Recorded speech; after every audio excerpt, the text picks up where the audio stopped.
Kan ada satu pepatah itu, balaslah kebencian itu dengan kasih sayang. Karena kebencian itu tidak akan berakhir jika dibalas dengan kebencian. Tapi kebencian itu akan berakhir jika dibalas dengan kasih sayang.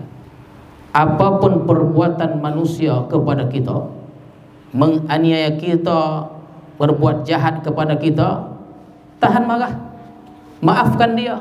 Karena ingatlah hadirin hadirat sekalian, kejahatan manusia kepada kita, dan kita tahu orang itu berbuat jahat pada kita, ingatlah kejahatan itu kelak membawa berkah untuk kita. Biarkan aja. Allahu Allahu Allahu Allah Allahu Allahu Allahu Allah Allahu Allahu Allahu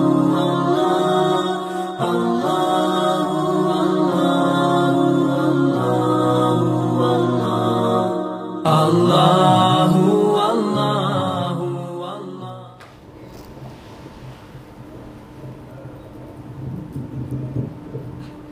Al-Fatihah.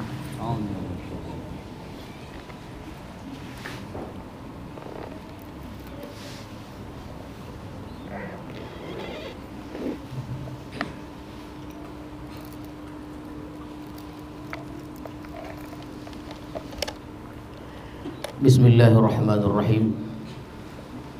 Assalamualaikum warahmatullahi wabarakatuh. Alhamdulillahirabbil alamin. Wassalatu wassalamu ala asyrafil anbiya'i wal mursalin wa ala alihi wa sahbihi ajma'in, amma ba'du. Tuan-tuan para khalifah, hadirin hadirat serta para tetamu sekalian, alhamdulillah, marilah kita bersyukur kepada Allah Subhanahu wa taala yang telah melimpahkan rahmat dan hidayahnya kepada kita semua. Salawat dan salam kita ucapkan dan kita sampaikan kepada Rasulullah sallallahu alaihi wasallam beserta keluarga, para sahabat dan para pengikut beliau. Mudah-mudahan hadirin sekalian kita mendapat syafaat Rasulullah di hari kemudian nanti. Amin ya rabbal alamin.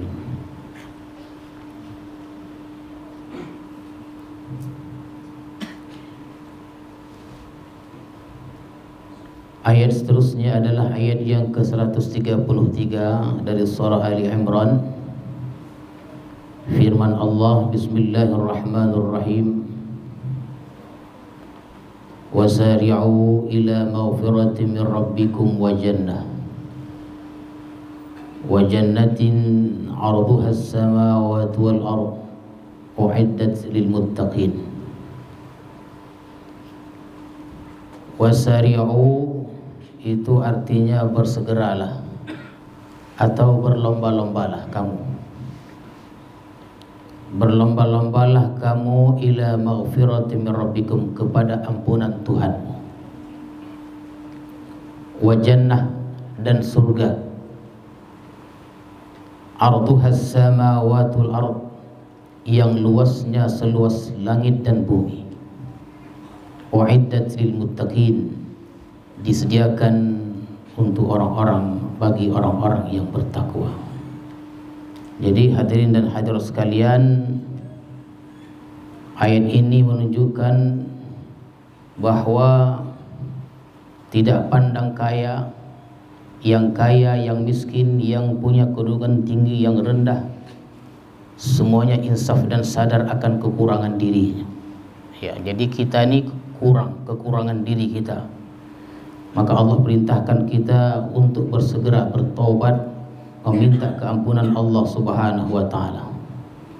Jadi hadirin sekalian, semuanya berlomba-lomba memohon ampun kepada Allah Subhanahu wa taala, mencari rezeki yang halal, berlomba untuk menuju surga yang luasnya, kata Allah Subhanahu wa taala, seluas langit dan bumi. Dengan apa? Dengan amal. dengan amal ibadah kepada Allah Subhanahu wa taala. Boleh kita dengan cara saling bantu-membantu, tolong-menolong kita, membantu manusia dan taat menurut perintah Allah Subhanahu wa taala. Kalau kita tidak dapat membantu dan kita tidak dapat menolong manusia, janganlah kita menyusahkan. Nah, itu dia. Itu yang pentingnya. Tidak dapat kita membantu, tidak dapat kita menolong, walau sedikit, jangan kita menyusahkan orang. Jadi hadirin dan hadir sekalian, anjuran untuk berlomba-lomba menuju berbuat baik ini, berbuat kebaikan ini banyak caranya. Dengan cara kita menderma, bersedekah, berwakaf, bernazar yang didasarkan kepada takwa kepada Allah Subhanahu wa taala. Ya. Siapakah orang-orang yang bertakwa itu?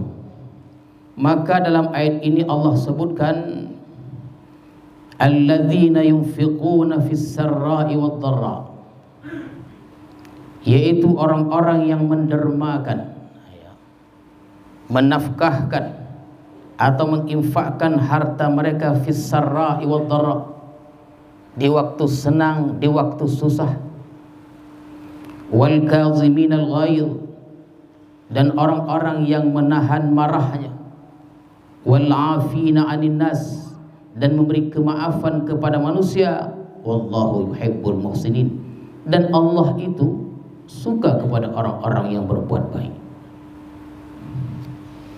Jadi ayat ini berikan tuntunan terperinci yang diperlombakan itu. Ada tuntunannya. Apa saja yang diperlombakan itu? Untuk kita mengejar surga yang luasnya seluas langit dan bumi itu, yaitu kesukaan memberi. Goma kita memberi, kesukaan menderma untuk menuju surga tadi, surga yang luasnya yang disebutkan Allah seluas langit dan bumi. Jadi hadirin dan hadirat sekalian, orang senang menderma, yang susah dia, yang senang menderma, yang susah pun menderma. Kaya menafkahkan hartanya, yang miskin pun menafkahkan hartanya, sama dia. Jadi tidak ada yang semangat untuk meminta. Ini dia. Jadi Al-Quran ini, ayat ini mengajarkan kepada kita, tidak ada yang semangat untuk meminta. Semuanya semangat untuk memberi. Dan itu mesti kita tahu dan menjadi pelajaran kepada kita untuk semuanya. Sehingga si miskin tidaklah berjiwa kecil yang hanya berharap kasihan manusia, belas kasihan manusia. Dia tidak berharap demikian. Dia boleh memberi. Kalau semiskin tidak punya harta, memanglah karena dia tidak berharta. Dia punya ilmu untuk ajarkan ilmu itu kepada manusia, atau dia punya tenaga untuk disumbangkan kepada manusia itu. Jadi semuanya berlomba-lomba untuk beramal menuju kebaikan ridha Allah Subhanahu wa taala. Hadirin dan hadirat sekalian, ibarat membangun sebuah masjid di sebuah kampung. Yang kaya menyumbang dengan hartanya. Yang punya hutan, dia sumbangkan, dia tumbangkan kayunya untuk tiang dan lain-lainnya. Yang miskin dengan tenaganya. Ibu-ibu pula memasak untuk beri makan minum para pekerja. Jadi semuanya berlomba-lomba untuk kebaikan.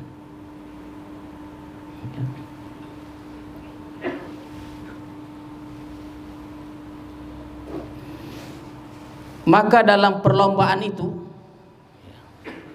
kan semuanya bekerja.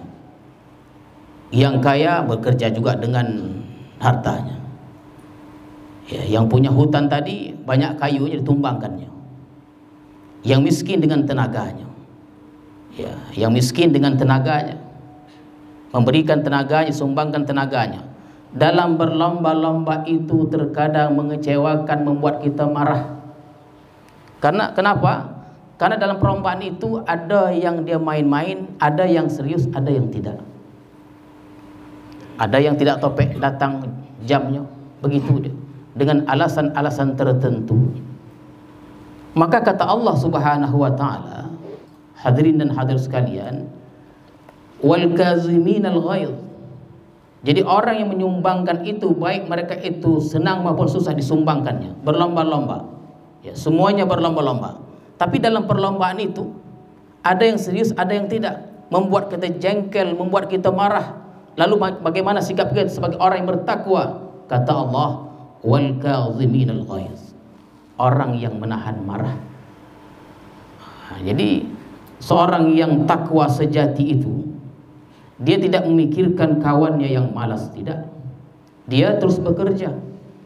Kalau ada orang datang terlambat, dia tidak buruk sangka kepada yang datang terlambat itu. Boleh jadi dia datang terlambat karena ada musibah menimpa keluarganya dan lain-lainnya. Itu paling elok. Itu kan ada satu muktatafat itu yang disebutkan seorang pujangga. Kata beliau, wa ainur ridha an kulli aibin kalilah kama an ainas suhti tubdil masawiyah. Ya, jadi ain keridaan, baik sangka. Kalau kita biasa berbaik sangka, yang buruk pun kita pandang baik. Tapi kalau tabiat kita buruk sangka, yang baik pun kita sangkakan buruk itu. Wa ainur ridha an kulli aibin kalilah kama an ainas suhti tubdil masawiyah. Rugi besarlah orang yang senantiasa buruk sangka kepada orang lain, dan beruntunglah orang yang senantiasa berbaik sangka kepada saudaranya yang lain.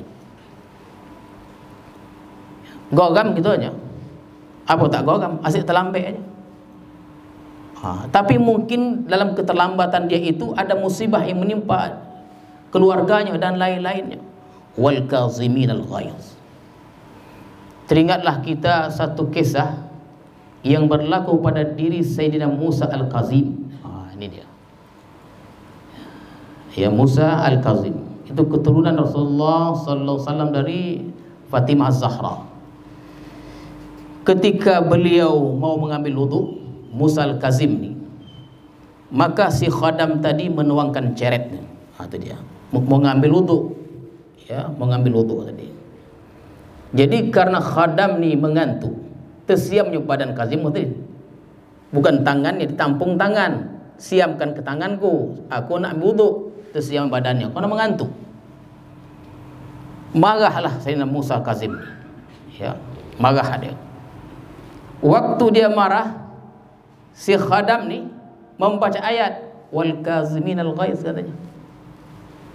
Terdiam, betul. Hilang marahnya tu. Ini sudah marah sangat nih Musa Al-Kazim ni. Ketika marah dia, dibacakan ayat kepada dia oleh khadamnya. Khadamnya hafal ayat. Ya. Kata khadam tadi, dibacanya ayat Allah wal kaziminal ghaidh. Oh iyalah. Iyalah kalau begitu katanya. Dibacanya lagi wal afina 'anil nas. Betul kau katanya. Disambung si khadam lagi, wallahu yuhibbul muhsinin. Anta hurrun katanya. Baru dijawabnya, engkau merdeka. Tonang dia. Itu dia. Oleh sebab itu, atas riwayat inilah Sayyidina Musa ini, hadirin sekalian, digelar dia Al-Kazim, orang yang paling bisa menahan marah. Ya. Jadi kalau ada sesuatu yang membuat tuan, hadirin dan hadirat sekalian marah, tahanlah marah itu. Ya. Kalau tuan-tuan menjadi anak buah, contohnya pegawai, marah ketua tadi, bos tadi, diam aja lah, biar lotih dia. Dah lotih cakap, biar aja dia. Itu diajarkan Allah Subhanahu wa taala, dan Allah suka kepada orang Al-Kazim yang bisa menahan marahnya.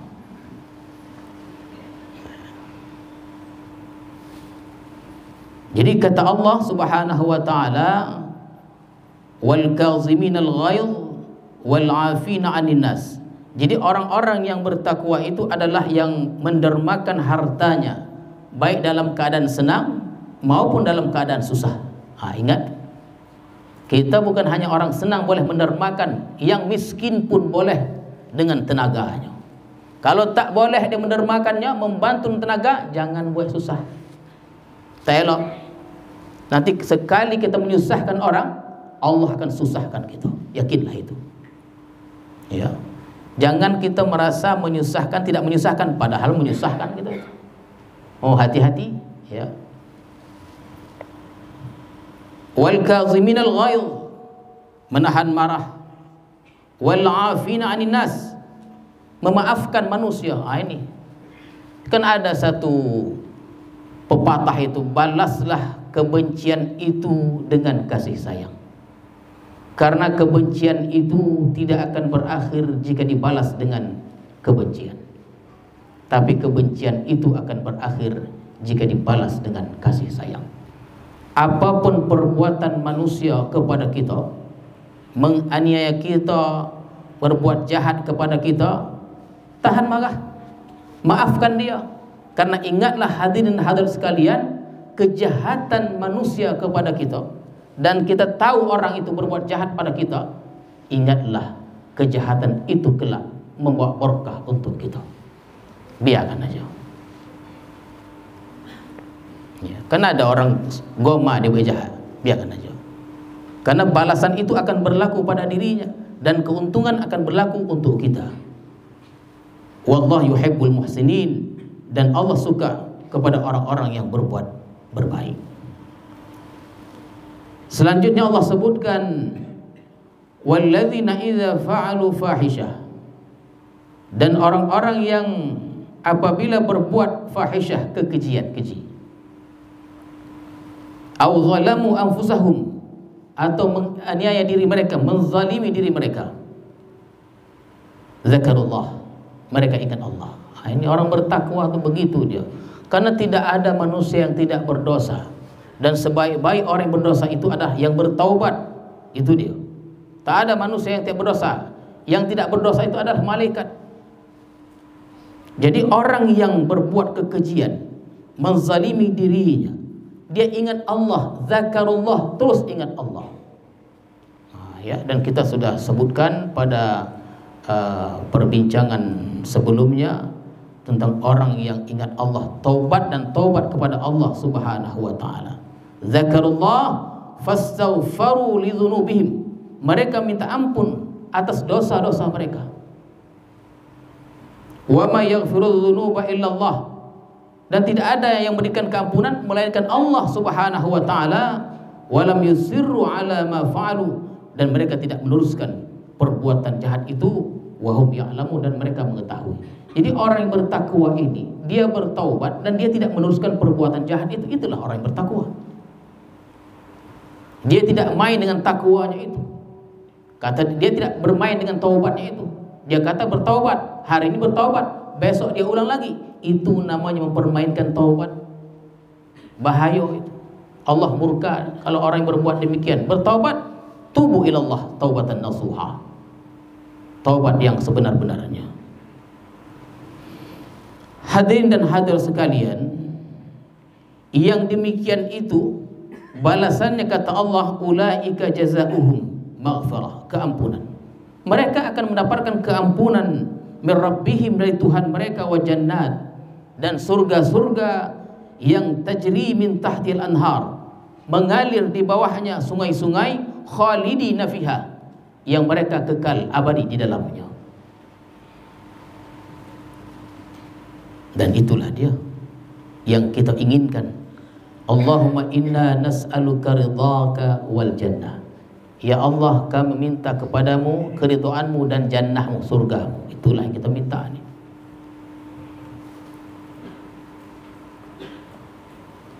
Dan demikianlah nikmat pahala bagi orang-orang yang beramal, wa ni'ma ajrul amilin.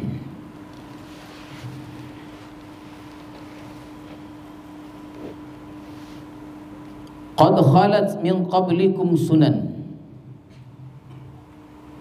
telah berlalu contoh-contoh sebelum kamu atau sunnah sebelum kamu min qablikum fasiru fil ardi, maka mengembaralah kamu di muka bumi, kata Allah. Fanzuru, dan lihatlah, maka lihatlah kaifa kana aqibatul mukadzibin, bagaimanakah keadaan atau akibat orang-orang yang mendustai Allah Subhanahu wa taala. Dan Allah jelaskan, hadza bayanul linnas, ini penerangan bagi orang-orang, bagi manusia, wa huda, petunjuk, wa mau'izatul lil muttaqin, dan pengajaran bagi orang-orang yang bertakwa. Ini hadirin dan hadirat sekalian, pembahasan ini mendekati pembahasan tentang kejadian-kejadian masa lampau, tentang menang dan kalah dalam sebuah perjuangan. Itu dia. Ya, tentang menang dan kalah sebuah perjuangan. Jadi kalau kita melihat perjuangan itu kan mempunyai dasar atau cita-citanya. Sebab pada ayat seterusnya Allah sebutkan, wala tahinu wala tahzanu wa antumul a'launa in kuntum mu'minin. Dan janganlah engkau merasa lemah, janganlah engkau merasa sedih, engkaulah yang paling tinggi jika engkau merasa orang yang beriman. Hadirin dan hadirat sekalian, ini berkenaan peristiwa perang Uhud sebenarnya. Ya, perang Uhud, di mana waktu itu orang-orang beriman dikalahkan oleh kaum kafir Quraisy di lembah, di bukit Uhud itu. Maka coba lihat, kata Allah, jangan hanya membaca sejarah, kita diperintahkan juga untuk mengembara gitu. Ya, ada perintahnya untuk hijrah keluar dari kampung kita, melihat bagaimana akibat orang-orang yang mendustai itu.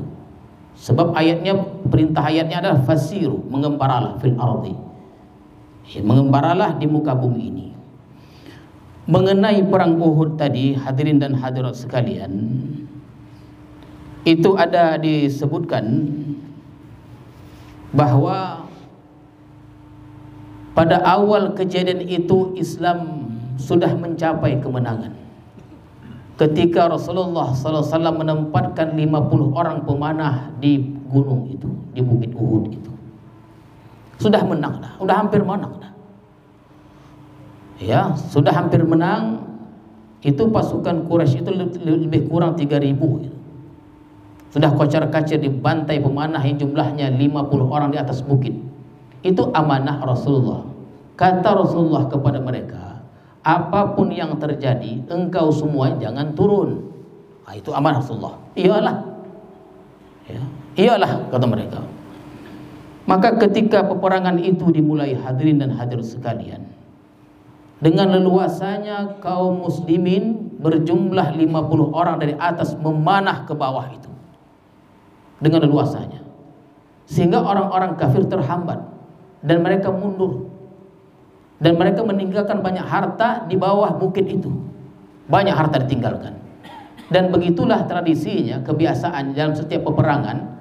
Itu biasanya mereka-mereka yang berperang membawa harta yang banyak, bahkan membawa perempuan-perempuan. Berlarianlah kaum kafir Quraisy, berlarian, ketakutan. Dan mereka meninggalkan harta yang begitu banyak. Lupa engkau pesan Rasulullah, apapun yang terjadi, kamu semua janganlah turun dari bukit itu. Turunlah mereka dari bukit itu. Untuk apa? Mengambil harta tadi. Turun. Hanya tinggal beberapa orang saja yang taat kepada Rasulullah SAW. Bahkan sempat mereka untuk melarang kawan-kawannya untuk tidak turun, tapi mereka tidak peduli, tergiur dengan harta yang begitu banyaknya. Sampai di bawah, gelagat itu diperhatikan oleh Khalid bin Walid yang belum masuk Islam. Itu dia. Khalid bin Walid itu belum masuk Islam lagi. Dengan pasukan berkudanya, ketika dia melihat keadaan itu, memang dia mundur, tapi mencari jalan pintas, mengelilingi bukit Uhud tadi, dikelilingi. Tiba-tiba Khalid bin Walid ini dengan askarnya, tentaranya menyerbu kaum muslimin yang sedang asyiknya mengambil harta-harta tadi, kalang kabut. Itu peristiwa itu sangat menyedihkan. Tidak kurang dari 70 syuhada meninggal pada peristiwa tersebut. 70 orang. Bahkan Rasulullah SAW diberitakan pada saat itu diisukan mati juga, meninggal. Tapi tidak, dikumpulkan Rasulullah, sahabat-sahabat lagi. Dan memang tidak banyak ditulis dalam sejarah hadirin sekalian bahwa ketika kaum kafir Quraisy itu kembali ke Mekah, itu dikejar lagi oleh kaum muslimin untuk menunjukkan bahwa orang muslim tidak lemah, masih kuat. Dan mereka bergembira. Sampai di Mekah mereka bergembira karena menerima berita bahwa Rasul sudah mati, padahal Rasul tidak mati. Rasulullah tidak mati. Dalam sebuah perjuangan itu sebenarnya jumlah kaum muslimin banyak, tapi ramai juga yang keluar haluan. Kenapa? Dipimpin oleh kaum munafik. Dan orang-orang beriman yang jiwanya lemah ikut pulang ke Madinah. Kenapa? Mereka merasa tidak menang dalam peperangan ini. Tak seimbang, tidak seimbang. Apa kata mereka? Untuk apa kita perang? Nanti kita kalah. Sebahagian pulang. Maka sebahagian kecilnya, sebahagian lagi ikut berperang. Ketika kalah ini, tuan-tuan serta hadirin sekalian, bercakaplah dalam hati mereka, menyesal aku ikut perang kau. Kalau tahu aku kalah kau tak akan datang, kata dia. Kata mereka, kalau Islam ini agama yang benar, katanya, kenapa kita kalah? Jadi menang kalah ini itu bukan terletak pada benar dan tidaknya. Kita mesti tahu itu. Menang dan kalah ini bukan terletak pada benar atau tidak benarnya. Kalau benar kita strateginya itu tak elok, kalahlah. Itu dia. Itu kata Imam Ali,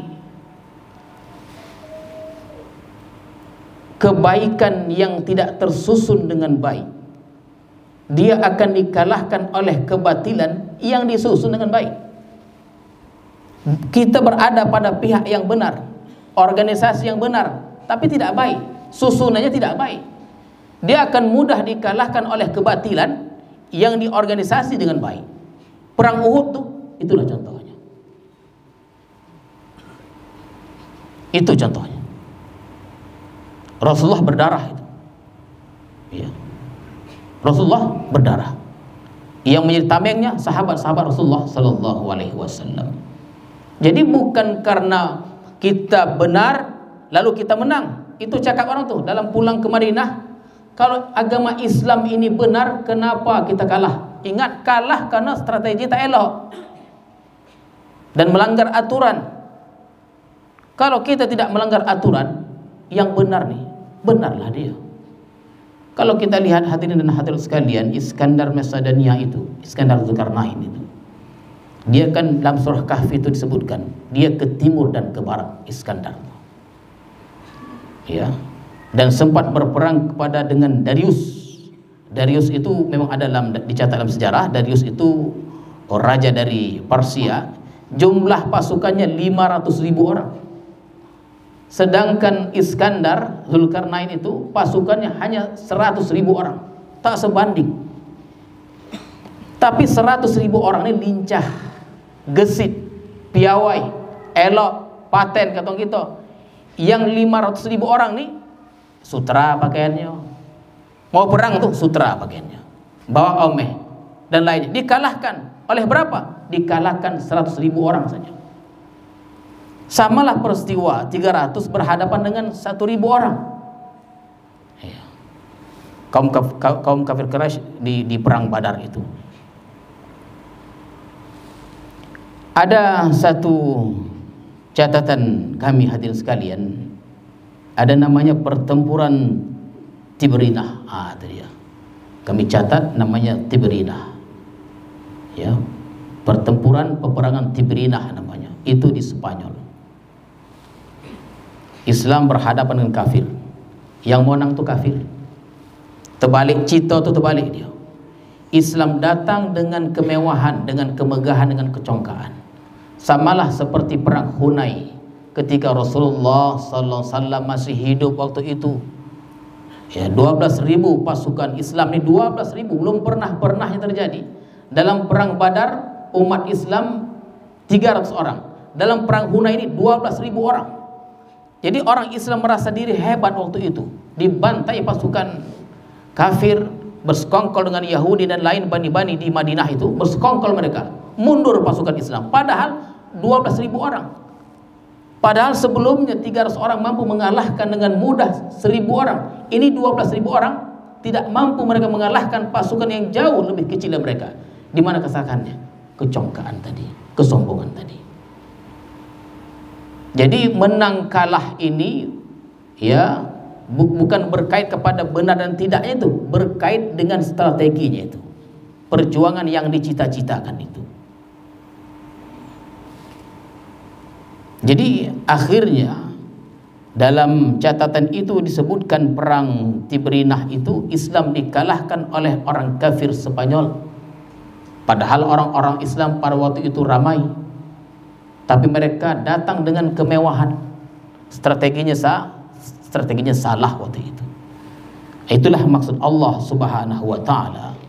Walaupun dikalahkan, kata Allah, wala tahinu wala tahzanu. Janganlah engkau merasa lemah, janganlah engkau merasa sedih. Wa antumul a'lau, dan engkaulah yang paling tinggi. In kuntum mu'minin, engkaulah jika engkau orang-orang yang beriman. Firman Allah seterusnya, iyamsaskum qarhun faqad massal qauma qarhun misluh. Jika kamu ditimpa luka, kepayahan ya, pada perang Uhud, nah ini dia, faqad massal qauma qarhun misluh, kaum itu juga ditimpa kepayahan luka pada perang Badar semisalnya, misluh. Jadi hadirin dan hadirat sekalian, kekecewaan yang besar melanda kaum muslimin pada perang Uhud itu.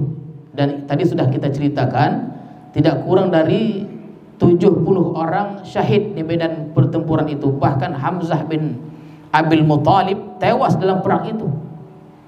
Ya, pakcik, paman yang dicintai Rasulullah itu tewas juga dalam perang tersebut.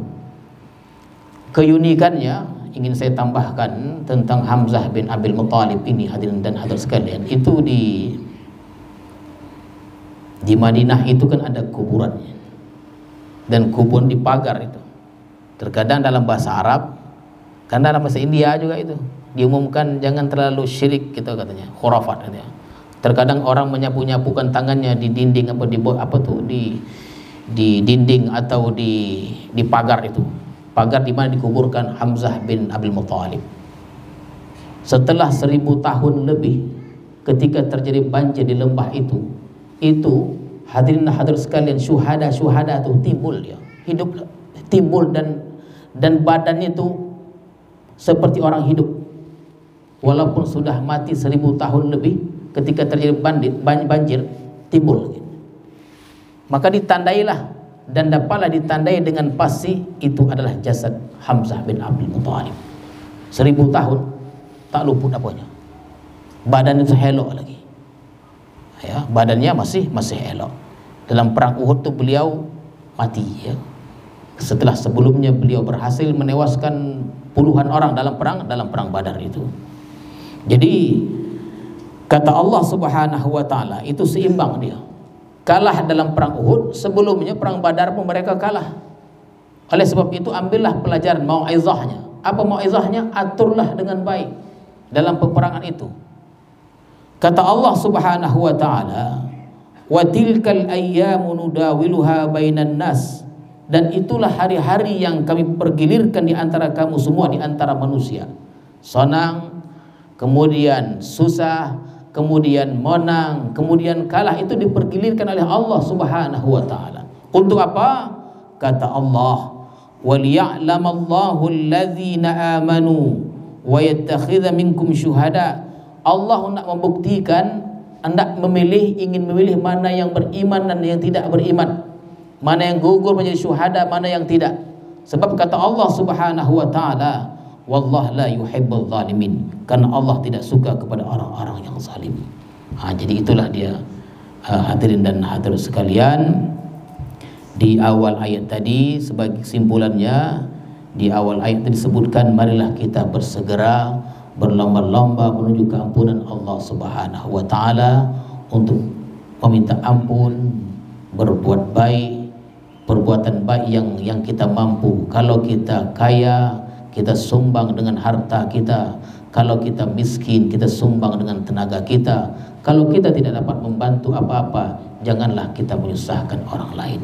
Itu sajalah yang dapat saya sampaikan. Mudah-mudahan hadirin dan hadirat sekalian, amal ibadah kita diterima oleh Allah Subhanahu wa taala, disehatkan kita, dikuatkan kita dalam mendekatkan diri kepada Allah Subhanahu wa taala. A'udzubillahi minasyaitonir rajim. Bismillahirrahmanirrahim. Allahumma zidna ilma warzuqna fahma walhiqna bis-salihin. Allahumma ja'al jam'ana hadza jam'an marhuma wa tafarruqan ba'di tafarruqan ma'suma. Wa sallallahu ala sayyidina Muhammadin wa ala alihi wa sahbihi ajma'in. Subhana rabbika rabbil izzati amma yasifun wa salamun al mursalin walhamdulillahi rabbil alamin. Assalamualaikum warahmatullahi wabarakatuh.